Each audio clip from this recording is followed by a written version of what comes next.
you talk about there being no downside to lowering your oxalate intake. There just isn't any. So folks are probably thinking, well, is there a test for this? And you've also said that tests, really, especially the urinate tests, are like a snapshot in time, so they may not be accurate. Are there any tests you can recommend that may give you a glimpse that, yes, you have an oxalate toxicity problem? Some simple tests that might be helpful are things like a 24-hour urine oxalate. If you're putting a lot of oxalate out into the urine, but you don't have any kidney stones or anything like that, that may give you at least something to have a discussion with your doctor about.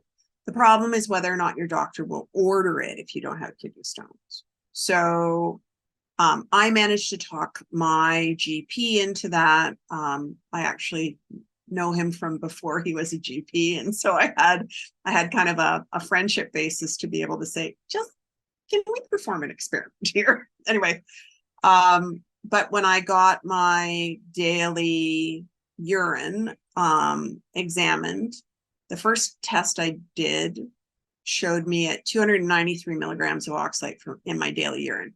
And the Mayo Clinic will tell you at over 45 milligrams of oxalate in your daily urine, you could be diagnosed as hyperoxaluria.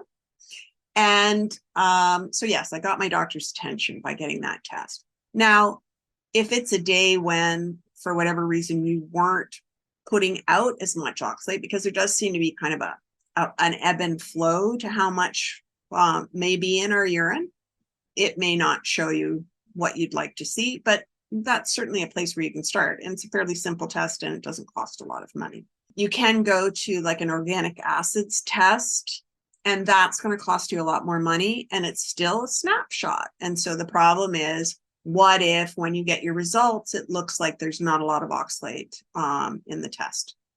That's really a tough one.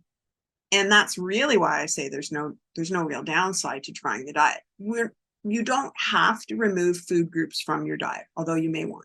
You can just do substitutions: spinach, arugula, almonds, baru nuts. It's not that hard to bring your oxalate down and then see what happens, right?